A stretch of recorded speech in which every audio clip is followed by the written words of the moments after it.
예, 반갑습니다. 아리언의 문영석입니다. 예, 어제 선물 받은 건데요. 캐나다에서 날라왔어요. 밴쿠버. 한 주 동안 있었던 신문 내용 잠깐 보겠습니다. 첫 번째는 5G 상용화가 다음 달 5일부터 시작된대요. 요금 체제도 지금 하는 LTE 요금제가 5G 요금제로 바뀌면 조금 올라가는 형태가 되고 5G에 맞는 또 핸드폰도 뭐 계속 이제 나오고 이러겠죠. 그러면서 이제 조금 시장이 바뀔 수 있겠다. 우리 이때까지 핸드폰 시장이 5G가 생기면서 또 조금 바뀔 것 같아요.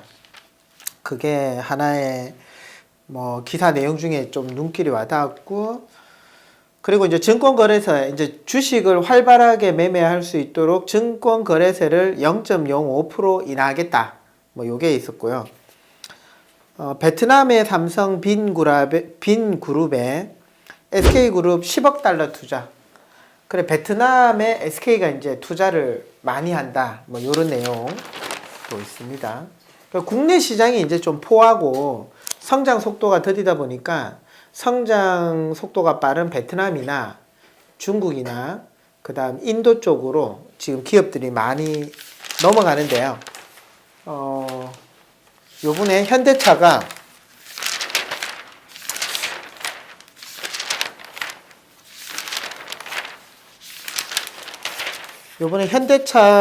소나타를 새로 이제 출시를 했죠.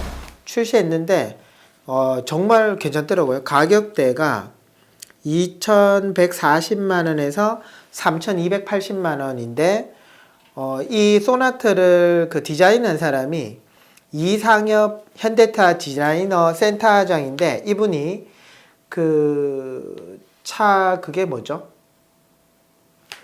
그 벤틀리를 디자인하시던 분인데 2016년도에 저희 나라로 영입되면서 현대차 소나타를 요번에 디자인하셨어요. 너무 이쁘게 잘 만드셨고, 요것 때문에 이제 현대차가 앞으로 이제 디지털화, 그 키도 이제 핸드폰으로 이렇게 열 수 있고 이런 걸로 바뀌는데, 현대차는 중국 시장 요번에 그 문을 닫았어요. 중국이 아무래도 이제 지금 시장성도 떨어지고 중국에서 좀 판매가 좀 힘들어지다 보니까 지금 포스트 차이나 인도 시장 못 잡으면 끝장, 고삐째는 현대차 이렇게 되어 있어요. 그래, 중국 지고 인도 기회의 땅으로 이렇게 되어 있는데, 중국이 전 세계 인구가 가장 많은 나라라는 거는 뭐 몇 번 많이들 들으셨을 텐데, 중국이 한 13억 8천, 14억 정도 된다면 인도가 13억 인구 정도 돼요. 근데 이제 지금 중국이 이제 서서히 이제 너무 이제 부자 나라, 점점 잘 사는 나라가 되고 자체 자동차 개발도 되고 하니까 지금 인도 쪽으로 투자를 한다. SK는 베트남을 투자를 한다. 뭐 이렇게 되면서 서서히 이제 첨단화가 되죠. 뭐 차선도 자체적으로 유지를 해주고, 갑자기 차가 튀어나오면 급정거도 하고, 이제 달리다가 차가 끼어들면 속도도 조절되고, 이렇게 되다 보니까 글로벌 미래차 경쟁, 공장 폐쇄, 감원, 칼바람, 이제 시작 이렇게 되어 있는데, 전기차가 되면 이제 복잡한 엔진이 이제 없어지는 거죠. 배터리하고 첨단 이제 뭐 기능들이 들어가다 보니까 전기로 돌아가죠. 그러다 보니까 지금만큼의 인원이 필요 없다라는 거예요. 그래서 점점 발전하면 좋긴 한데 자동화되면서 일자리가 점점 줄어든다. 그래서 우리나라보다는 지금 중국 넘어갔던 공장들이 중국은 이제 그만두고 베트남으로 넘어갔다가 베트남에서 지금 인도로 바로 넘어가는, 이제 우리나라 투자의 눈도 중요하지만 지금은 중국, 인도 뭐 이런 브릭스에 계속 그 나라들이 이제 제조국이 되면서 일자리가 많아지면 소비가 아무래도 소비 주도국으로 바뀌어버리죠. 그래서 이제 그런 기사들이 지금 눈에 조금 띄고요.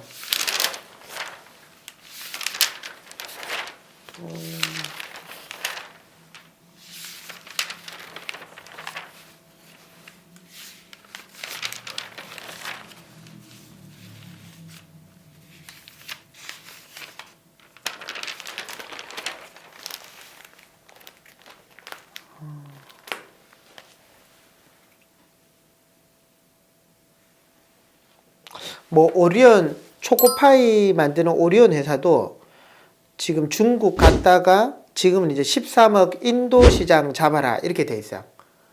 지금 전 세계적으로 우리나라도 좀 힘들다 하고 최저임금 오르고 이러니까 지금 인건비가 싼 나라 그리고 인구가 많은 나라에 승부들을 걸고 있다. 우리 큰 기업들이 인도로 진출한다는 얘기가 지금 많네요. 여기서 느끼는 건 뭐 인도 펀드라든지 뭐 브릭스 펀드라든지 이런 쪽에 관심을 가져야 되겠다 이런 생각이 듭니다.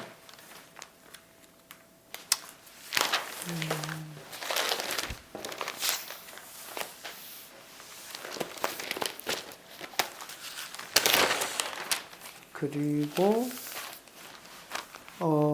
6년 만에 코웨이 되찾은 윤석금 웅진그룹 회장 그 동력은 평판이었다.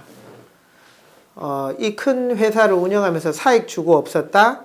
믿을 만한 기업인이다. 렌털 전문가다. 이렇게 되면서 다시 코웨이를 되찾았대요. 6년 만에. 이분 자서전 책도 쓰셨고 이랬는데 정말 신화시죠. 이런 분 책도 한번 읽어보면 투자하는 데 또 도움도 될 것 같습니다. 저번 한 주 동안 유럽 중국발 경기 둔화 조짐에 미국 양대 긴축 카드 접었다. 이제 더 이상 올해 금리 인상 없다 시사. 자산 축소는 9월 중단. 그래서 금리가 올랐던 이유는 미국이 계속 2009년도부터 2015년도까지 한 6년, 7년 정도를 거의 제로 금리를 유지했죠. 그래서 돈을 저리로 대출 내줄 테니까 집도 사고 차도 사세요. 소비를 장려했죠. 그러다 보니까 미국 경기가 좋아지니까 이게 계속 돈을 풀면 어떻게 되냐면 물가가 계속 오르죠. 돈이 많으니까. 그래서 긴축 재정을 해서 2017년도부터 계속 금리를 계속 올렸어요. 계속 올려서 지금 경기가 더하면 위험할 수 있으니까 이제는 금리 안 올리겠다 이거죠. 저희도 사실 미국이 계속 금리를 올리면 저희 일반 서민들 입장에서는 대출이자가 오르면 미국 때문에 계속 따라 오른다는 압박감이 있었지만 이제는 오르는데 좀 한계가 있겠다. 시간적인 속도도 있을 것 같다. 좀 더디게 올라갈 것 같아요. 그래서 우리한테는 좋은 얘기죠. 금리를 더 이상 안 올릴 확률이 높아지겠다. 요 기사가 눈에 띄고요.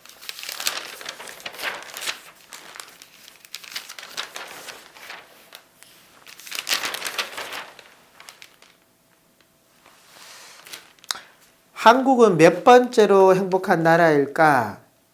제가 이거 눈에 잘 안 들어왔는데 누가 형광펜을 칠해놨어요. 누가? 카메라 뒤에 있는 저분이 형광펜을 칠해놨네요. 국가별 행복지수 1위가 핀란드래요. 2위가 덴마크, 3위가 노르웨이. 이랬는데 한국은 몇이죠? 57위. 57위네요. 2015년도에 47위였는데 2년 만에 한 10계단 내려갔어요. 만족도가. 한국은 기대 수명이 9위, 1인당 GDP가 27위, 자유는 144위, 부정부패는 100위. 한국의 행복한 국가 순위는 57위. 저희 이런 거 다 경제신문 읽고 책 보고 부동산 공부하고 다 행복하려고 하는 건데 그죠?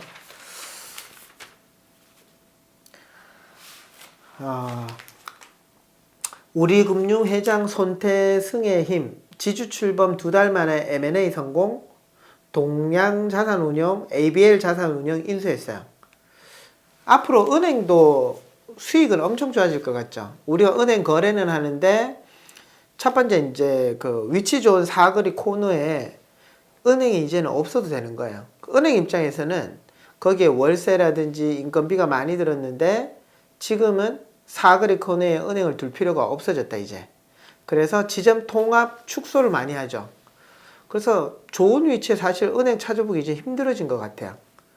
그런데도 우리는 은행을 하는데 전부 다 온라인으로 하니까 은행 입장에서는 똑같은 거래를 전 국민 5천만 인구가 하는데 하는 데 비해서 월세 적게 듭니다. 인건비 적게 듭니다. 그죠? 그러면 이제 이렇게 해외에도 지금 진출한다 하거든요. 하나은행 디지털 글로벌 양날개로 세계 인류 도약, 베트남, 인도까지 본격 진출. 은행도 제조회사와 마찬가지로 베트남, 인도에 진출한대요. 디지털 인력 1200명 양성. 그러니까 우리나라를 보고 계속 투자하는 게 아니라 지금 신문에서 계속 나오는 얘기가 베트남, 인도입니다. 근데 저 은행 이자는 없습니다. 근데 저 국내 가치주 펀드에 넣어놨어요. 이러면 우리나라는 성장성이 조금 더디죠. 2% 1년에. 근데 베트남이나 인도 같은 경우는 대기업들이 왜 움직일까요? 돈 있는 사람들이. 이유는 그만큼 성장 속도가 빠르다. 1년에 8%씩, 10%씩. 이제 이런 데 돈을 옮겨 놓아야 되는데 계속 이제 국내만 보고 우리나라 것만 보다 보면 그냥 열심히 하고 아껴 쓴다고 재산이 늘지 않는 거예요. 투자라는 것은 결국 쌀 때 사서 비쌀 때 파는 거예요. 그게 싼 게 지금 베트남, 인도 쪽을 바라보자. 이런 시그널을 계속 주죠, 신문에서.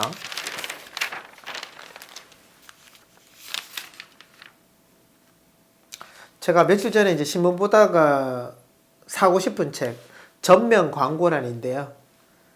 아침 5시와 66일이 만들어내는 기적. 변화의 시작, 새벽 5시 클럽. 이렇게 돼 있어요. 아침을 지배하라, 인생을 도약시켜라. 아침 1시간 습관이 바뀌면 하루가 달라지고 인생이 변화한다.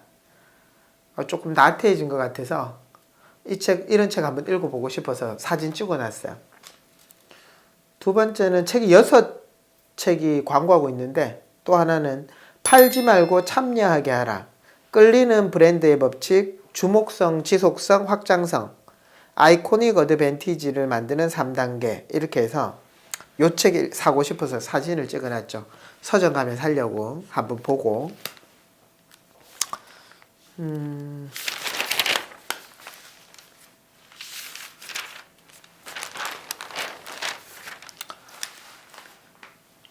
세븐일레븐 상품 전시회 가보니 키워드는 인건비 줄이기래요. 편의점 일손드는 결제 로봇, 자동 튀김기 눈길, 매장 알바는 확 줄이고 최저임금 2년 새 30% 가까이 올라 다양한 무인 자동화 기기 개발, 혼밥 쪽 먹거리 확 늘리고 간편식 브랜드 소밥 메뉴 다양화, 프리미엄 냉장 디저트 출시 계획 이렇게 되어 있어요. 그래서 지금은 일자리가 점점 계속 없어진다라는 게 뭐 패스트푸드점도 없어지고 편의점도 없어지는데 얼마 전에 제가 검색을 해보니까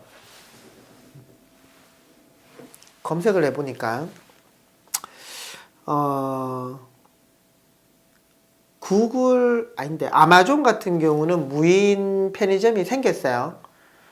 그게 이름이 아마존고라고 생겼어요. 그래서 어플을 깔고 카드 이렇게 딱 하면 아마존고 맞아요. 그렇게 해서 들어가면 그냥 내가 집으면 계산해서 다 나오는 거죠. 이게 이제 미국이고요. 유럽도 이제 그렇게 갈 것인데 제가 얼마 전에 보니까 책을 읽다 보니까 중국은 무인 편의점이 벌써 생겼대요. 중국 무인 편의점이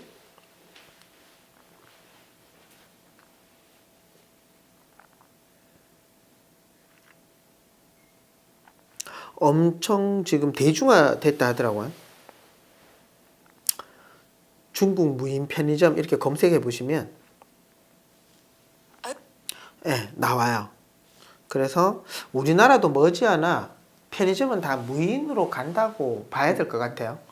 무인차, 무인 편의점, 점점 편하기도 하지만 누군가는 일자리를 잃게 되는 거예요. 근데 이제 나는 무엇을 할까? 저 또한 어느 순간 무인으로 다 되고 자동화되고 컴퓨터가 제 일자리를 빼들어 갈 수도 있겠죠. 그걸 하기 위해서 저는 사실 이제 뭐 부동산이라든지 주식이라든지 뭐 이런 쪽도 계속 관심을 두고 있는 이유도 어느 순간 나도 모르는 사이에 편의성 때문에 대체 가능한 사람이 될 수 있다라는 거예요. 그래서 이제 편의점도 이제는 결제 로봇, 자동 튀김기, 무인이라는 얘기가 계속 나요. 그리고 전기차 배터리주 충전, 이제 전기차, 무인, 막 이렇게 자동, 스마트 뭐 이렇게 되다 보니까 배터리 주식도 이제 뛴다. 우리나라에서는 배터리주 중에는 LG화학, 그 다음 SK이노베이션, 삼성 SDI 요 세 회사가 크게 보면 이제 전기차 배터리 사업을 하고 있죠. 그리고 신바람난 신흥국 채권펀드, 신흥국들이 이제 채권이 뭐 올해 같은 경우 한 6.7% 정도까지 올랐다. 뭐 이렇게 하면서 우리나라는 채권 금리 해봐야 뭐 2, 3%, 진짜 좀 고수익은 뭐 6% 한데 위험성이 그만큼 있는 거니까 해외 쪽으로도 투자하는 눈을 좀 돌려야 되겠다. 우리나라에서 판매가 잘 안 하니까 초코파이가 그 오리온이 아까 인도로 진출했잖아요. 초코파이가 예전에는 너무 맛있었죠. 그래서 우리가 계속 5천만 인구가 초코파이를 먹었어요. 그래서 오리온 주식이 계속 오르다가 이 초코파이를 중국 가서 팔았죠. 그래서 엄청 고도성장했어요. 그 다음 이제 인도로 가는 거죠. 만약에 이 오리온 회사가 우리나라에만 계속 있었다면 어떨까요? 많이 안 오르고 그냥 정체되겠죠, 어느 순간. 근데 5천만 인구가 먹는 초코파이를 13억 인구에 팔았어요. 그 다음 이제 인도에 또 진출한 거예요. 그러면 앞으로 이 회사는 성장할까? 인도 사람이 초코파이를 먹기 시작할까? 오리온만 그렇겠습니까? 우리도 똑같은 것 같아요. 우리도 국내, 대구, 달서구, 진천동 이렇게만 보지 마시고 오리온처럼 다른 나라에도 눈을 두르면서 어떻게 하면 그게 투자할 수 있을까를 직접 투자일 수도 있고 펀드일 수도 있고 그런 쪽으로도 계속 공부하시는 눈을 가져야 되겠다. 한 주 그런 얘기 계속 나왔던 것 같아요. 그래서 요번 한 주는 크게 보면 뭐 증권거래소이나 5G가 이제 다음 달부터 상용화 된다. 그 다음 무인 시대가 열린다. 전기차 시대가 온다. 중국이 지고 중국이 지는 이유는 사업성이 이제 떨어지는 거예요. 우리나라의 그 제품 가격, 인건비, 기술력은 중국도 그만큼 왔다라는 거예요. 그래서 더 낮은 인건비를 가는 나라로 투자를 하는 것이고 중국이 그만큼 소비가 커졌고 기술력이 높아졌다. 근데 머지않아 인도도 그렇게 되겠죠. 그러면 앞으로 13억인 중국과 13억인 인도가 소비 주도국이 된다면 우리나라 기업 중에서 성장할 수 있는 기업들은 중국과 인도에 능동한 회사들이 앞으로 삼성전자만큼 10년 정도는 내 재산을 끌어줄 수 있을 것 같다. 그게 초코파이일까? 자동차일까? 이런 거를 한번 고민해보고 상상해보시면 그런 쪽으로 관련된 책들을 조금 보시면 10년 뒤의 내 모습이 달라질 거라 생각이 듭니다. 중국하고 일본의 인도에서 성장하고 실적들을 내는 기업들은 또 한번 정리해서 영상으로 한번 담아 보겠습니다. 오늘은 큰 틀은 이런 거여서 그 무인 시대에 앞으로 누가 가장 돈 벌까 이런 생각도 한번 해보는 한 주 되셨으면 좋겠습니다. 오늘은 여기까지 하겠습니다. 수고하셨습니다.